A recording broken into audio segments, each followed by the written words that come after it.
네, 오늘은 사순절의 끝자락 마지막 주일이면서 또 예수님께서 십자가를 지시기 위해 나귀를 타고 예루살렘 성에 입성하시는 종려 주일입니다.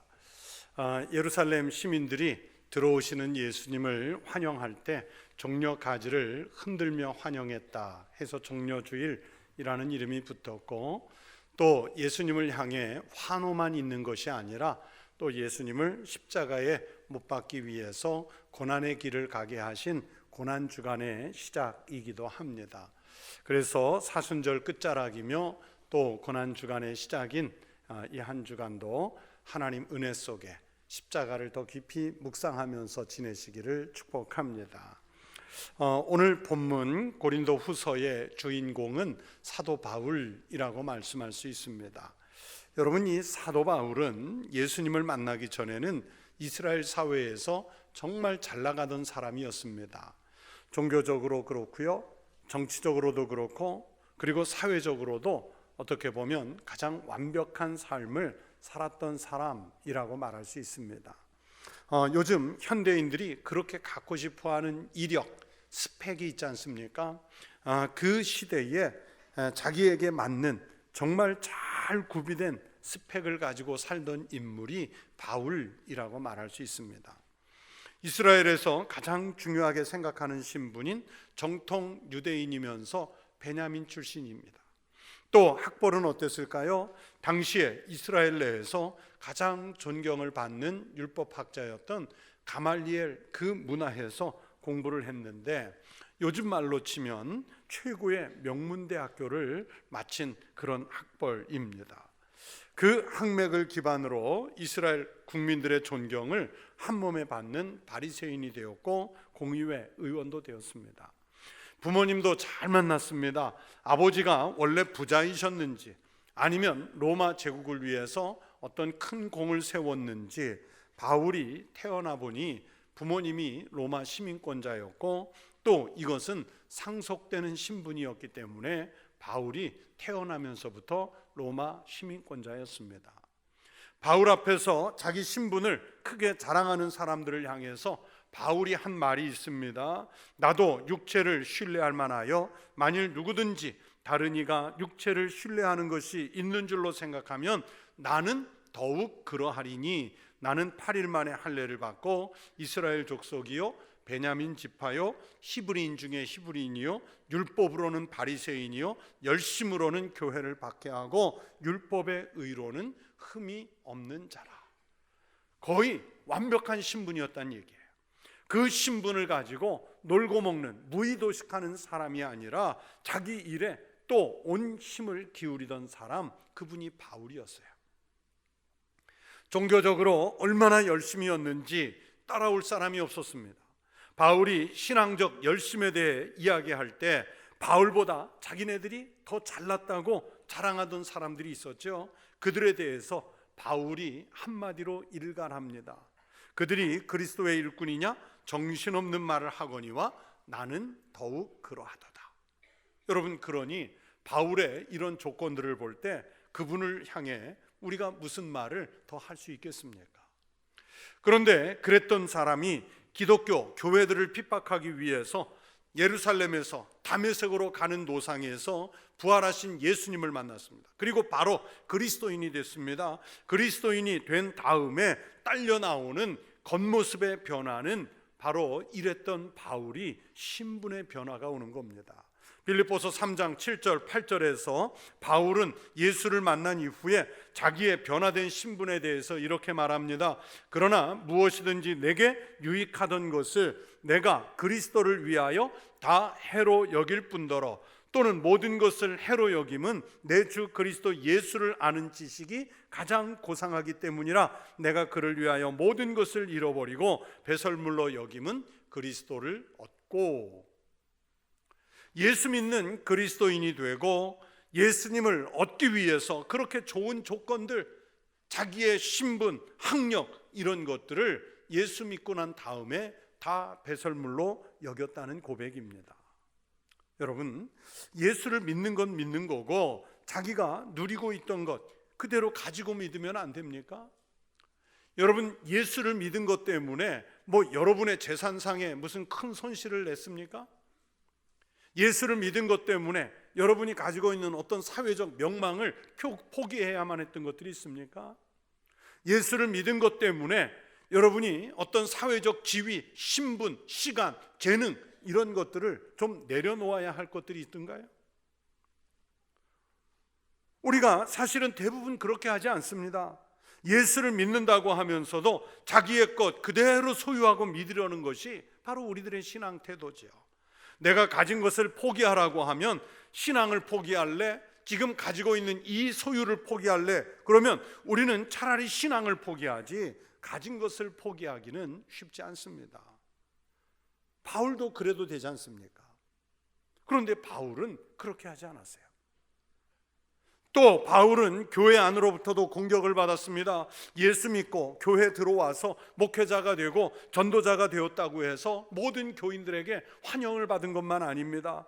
교회를 흔드는 거짓 사도들, 지도자들 또는 바울의 권위를 의심하는 교인들 중에는 자기네는 환상도 보고 자기네는 계시도 받고 하는데 바울은 그런 경험이 없다고 공격하면서 바울의 사도적인 권위에 도전을 하고 바울의 명망을 훼손시키려고 하는, 흠집내려고 하는 그런 교인들이 많았어요.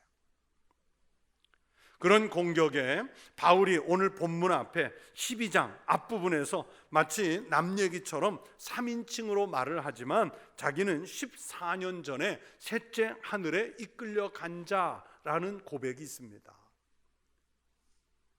자랑하고 다니지는 않았지만 아주 강력한 영적 체험을 했다는 뜻이지요.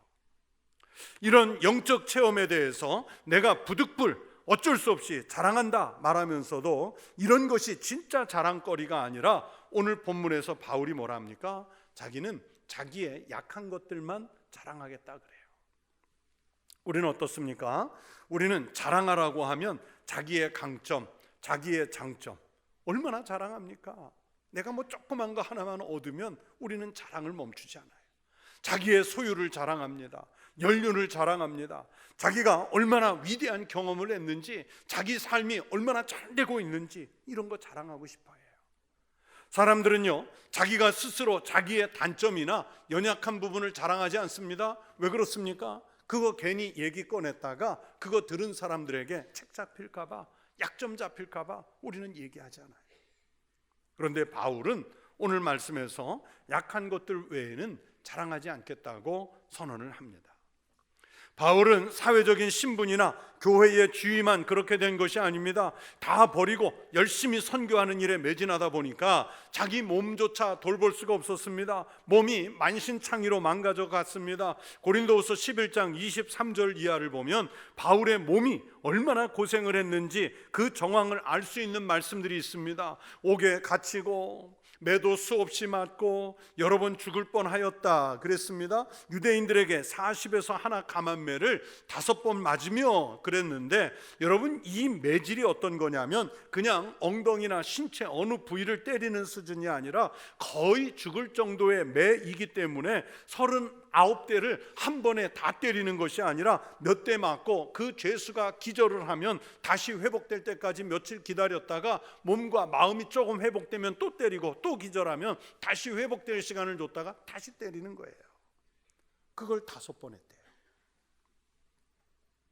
3번 태장으로 맞았다고 했는데 이 태장도 마찬가지로 고도의 매질인데 단 한 대를 가지고 죄수를 기절시키는 어마어마한 매질입니다. 배가 파선해서 죽을 뻔한 적도 있고 강도에게 위협을 당한 때도 있고 또 수고하며 애쓰고 여러 번 자지 못하고 줄이며 목마르고 여러 번 굶고 춥고 헐벗었노라고 고백할 정도로 바울은 예수 믿은 것 때문에 혹독한 세월을 보냈어요. 그러니 언제 자기 몸이나 제대로 건강을 돌볼 수 있었겠습니까? 안 아픈 게 이상한 것이고 몸이 아픈 게 정상인 상황이에요. 바울은 이것을 오늘 본문에서 내 육체에 가시를 주셨다. 그러면서 그 육체에 들어온 가시가 사탄의 가사자라고 말을 합니다. 몸이 고생을 해서 아픈 것도 있고 그 과정에서 바울이 당시로서는 치료할 수 없었던 어떤 특정한 질병을 앓고 있었던 것이 분명해 보입니다. 그 바울이 어떤 질병을 앓았는지에 대해서는 학자들 의견이 분분합니다. 어떤 분은요, 사도 바울이 예수님을 다메섹 도상에서 만날 때 아주 강력한 그 빛에 쏘이게 되지 않습니까? 그래서 눈을 상해서 안지를 앓게 되었다, 이렇게 말하기도 하고요. 또 다른 의견은 바울이 간지를 앓았다 추정하는 분도 많습니다. 또 초대교회 교부 중에는 제롬이나 터툴리안 같은 분들은 바울이 선교, 전도하면서 너무 많은 스트레스를 받아서 히스테리나 우울증 혹은 편두통을 심하게 앓았던 것으로 보기도 합니다. 종교개혁자인 깔뱅이나 크리스토스톰 같은 분들은 사도 바울이 아주 강력한 반대자들의 격렬한 공격을 받다 보니까 그 자체가 가시가 되었다, 이렇게 해석도 합니다. 바울이 무슨 병을 앓았는지 정말 궁금하면 지금 알려고 하지 말고요, 나중에 천국 가서 바울 만나 물어보세요. 어떤 병을 앓으셨었냐고.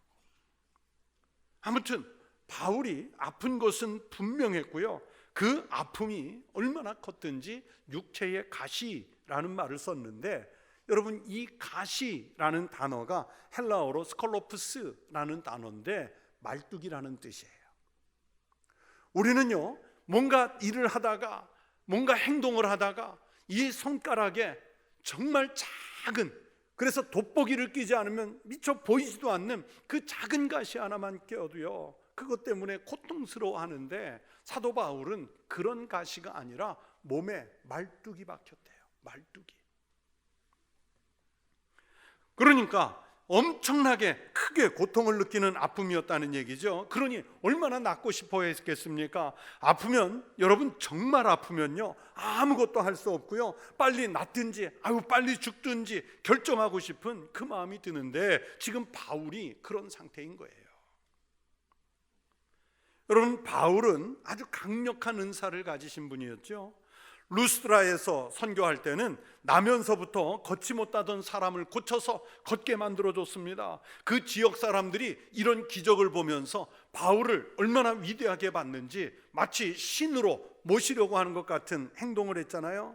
에베소에 가서 전도할 때는 바울이 손으로 놀라운 능력을 행사하니까 심지어 사람들이 바울의 손에서 몸에서 손수건이나 앞치마를 가져다가 병든 사람에게 얹으면 그 병이 떠나고 악기도 나가더라, 이렇게 말씀할 정도로 아주 강력한 신유의 은사가 나왔습니다. 마게도니아에서 전도할 때는요, 설교를 듣다가 졸아서 3층에서 떨어져 죽은 유두고라고 하는 청년이 있었는데, 그 죽은 청년을 위해 기도해서 바로 살려내기까지 하지 않습니까? 얼마나 강력한 은사를 가졌는지 성경이 증언하고 있어요. 그러니 여러분, 바울이 자기를 위해서 기도 안 했겠습니까? 자기가 가진 은사와 능력으로 자기를 고칠 수 없었겠습니까? 병든 몸을 이끌고 전도하려니까 너무 힘들고, 같이 다니는 일행들에게 폐를 끼치고, 교회에도 덕이 되지 않는 것 같아서 정말 간절한 마음으로 바울도 자기의 약함을 고치고 싶었습니다. 그래서 오늘 본문 8절을 보시면, 이것이 내게서 떠나가게 하기 위하여 내가 3번 주께 간구하였더니 라고 말하는데, 여러분, 이 3번이 아침에 1번, 점심때 1번, 저녁 때 1번, 이런 3번이었을까요? 아닙니다.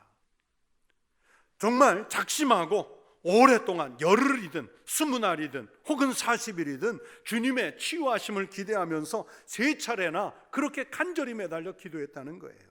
아마도 주님이 십자가의 고난을 앞에 두고 겟세마네 동산에서 기도하실 때 땀방울이 핏방울이 되도록 기도하셨던 것처럼 그런 절박한 심정을 갖고 바울도 하나님 앞에 자기를 고쳐달라고 기도했습니다.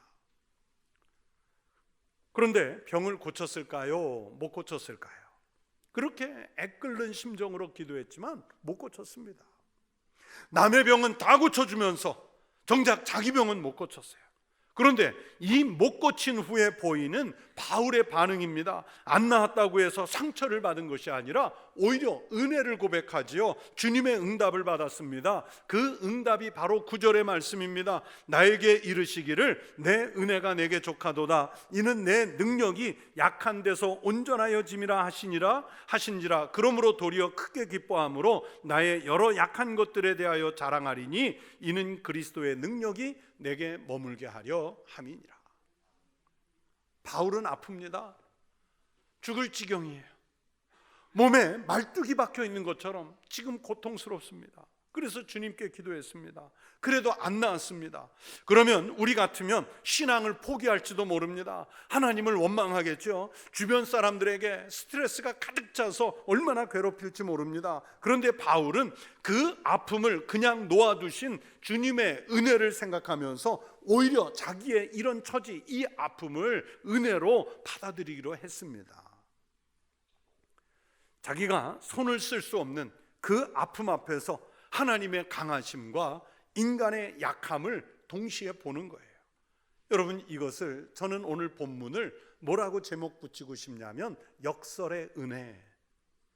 인간의 약함을 통해서 오히려 보게 되는 하나님의 강하심, 능력, 이런 것들을 보면서 바울은 그 아픔 속에서 내가 약한 그때의 강함이라, 강해서 강한 것이 아니라 내가 약할 때, 단점 많을 때, 병들었을 때 그때 오히려 강함이라 고백을 하고요. 이 고백 때문에 자기는 기뻐할 수 있게 되었다고 오늘 본문 10절에서 말씀하시지 않습니까?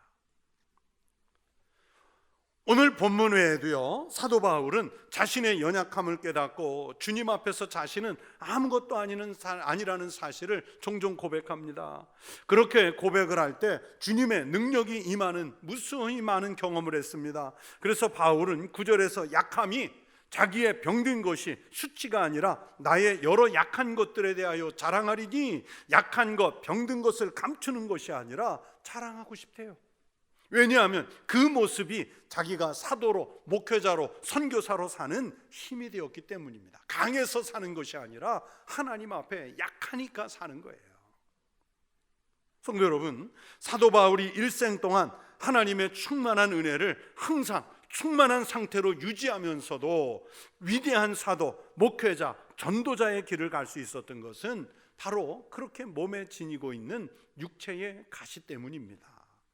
몸속에, 정신 속에 말뚝을 박은 것처럼 아픈 그 가시가 바울을 바울되게 만드는 힘의 근원이었습니다.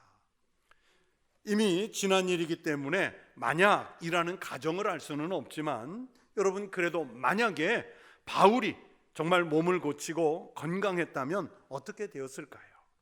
하나님 은혜에 감사하면서 더 열심히 했을까요? 아픈 것 때문에, 이제 몸이 건강해진 것 때문에 더 겸손해졌을까요? 더 순종했을까요? 하나님 앞에서 더 당당했을까요?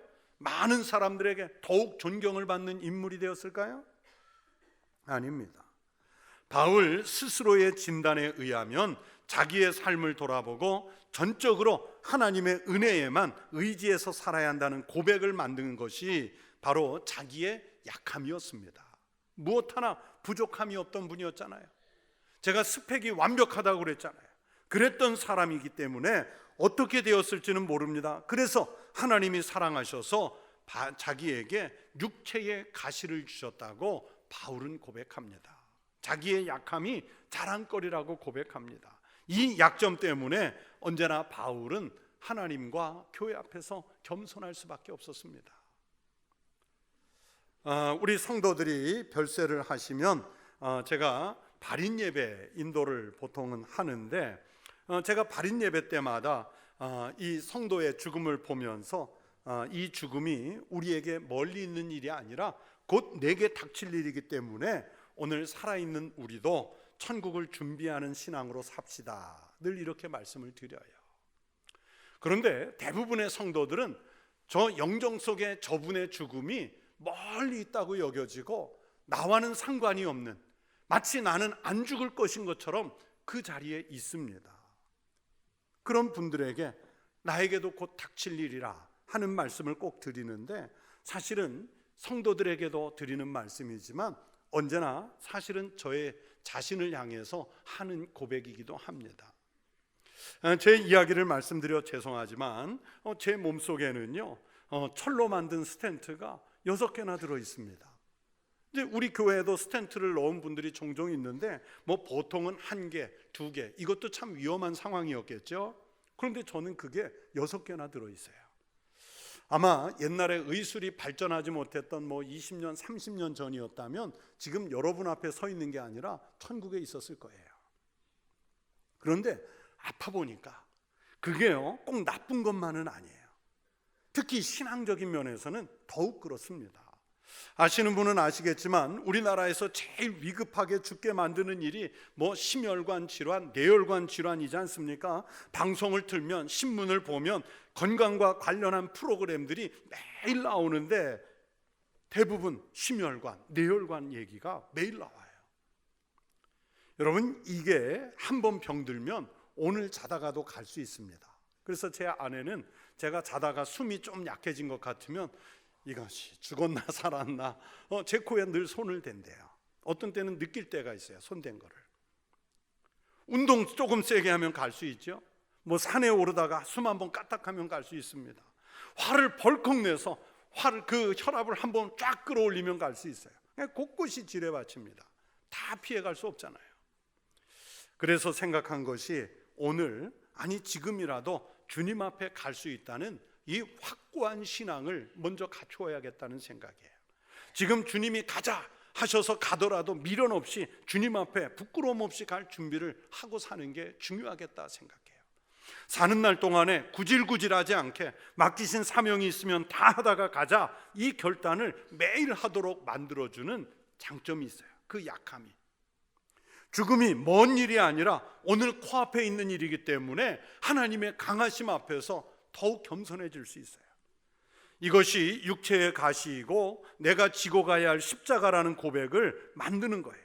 이런 아픔이 오기 전에는요, 몇 살에 뭘 하고 몇 살에 어디까지 가고 몇 살에 무슨 학위를 받아서 몇 명 정도 교회되는 데서 목회를 하고 이런 구상을 했는데 나중에 보니까 그게 하나도 중요하지 않아요. 주님이 이끄시는 대로 오늘을 지켜서 살자, 믿음 안에서 살자, 이렇게 고백하게 만들어져요. 그래서 육체에 큰 가시가 들어왔는데 이게 오히려 하나님의 은혜예요. 하나님의 겸손, 하나님의 높으심, 하나님의 강하심을 느낄 수 있게 해줘요. 성도 여러분, 오늘은 종려주일입니다. 예수님께서 십자가를 지시고 골고다 언덕 위에서 몸을 찢고 보혈을 쏟으시기 위해서 예루살렘을 향해서 들어가신 날이 바로 오늘입니다.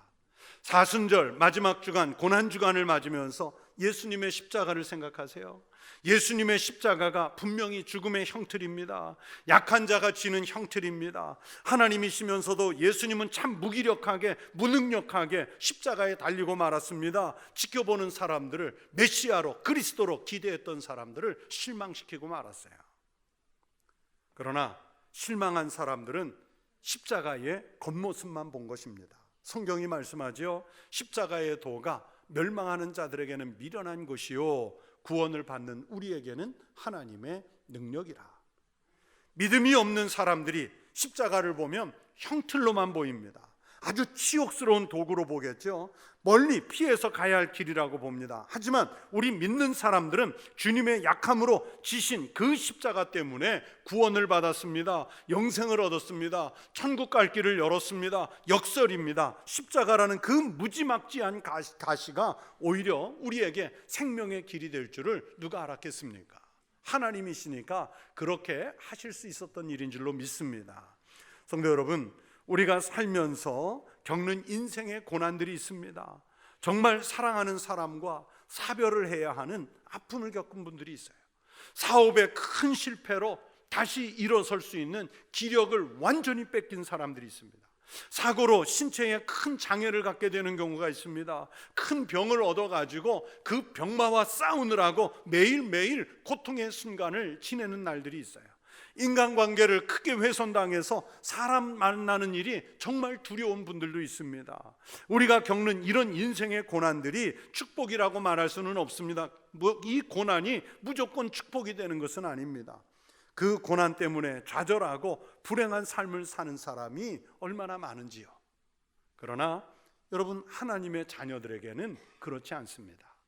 오늘 바울이 고백한 대로 우리를 고통스럽게 만드는 아픔, 마음에 말뚝을 박은 것 같이 아픔을 주는 일, 내 몸에 말뚝을 박은 것처럼 아프게 하는 일, 가정이나 일터에서 겪는 말뚝을 박은 것 같은 이 고통이 믿음의 시각에서 보면 가시지만 고난을 통해서 주시는 하나님의 은혜와 복을 받을 수 있는 길이 될 수 있습니다. 하나님을 믿는 믿음 안에서는 고난과 복이 은혜로 관계되어 있습니다. 우리를 고통스럽게 만드는 그런 가시들 때문에, 우리 인생을 누르는 십자가 때문에 자기를 불쌍하게 생각하고 하나님의 일을 할 수 없다는 절망감에 놓인 사람들을 많이 보았습니다. 하지만 믿음이 있으면 고난의 십자가, 내게 있는 가시를 통해서 자신을 돌아보고 주께로 더욱 가까이 가는 기회로 삼으시기를 바랍니다. 여러분, 바울을 보세요. 정말 약한 존재, 하나님 앞에 정말 무기력한 존재였지만 자신의 약함을 고백하고 약함을 자랑했더니 하나님이 오히려 더 강하게 역사하시지 않습니까?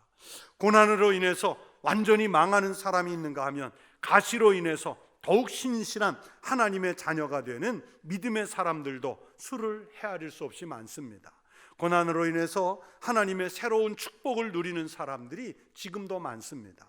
오늘 성경 속에 바울을 보세요. 비록 육체의 가시를 가졌지만, 그래서 몸도 마음도 약해졌지만 이 때문에 하나님의 은혜를 족하게 받는 응답을 누리지 않습니까?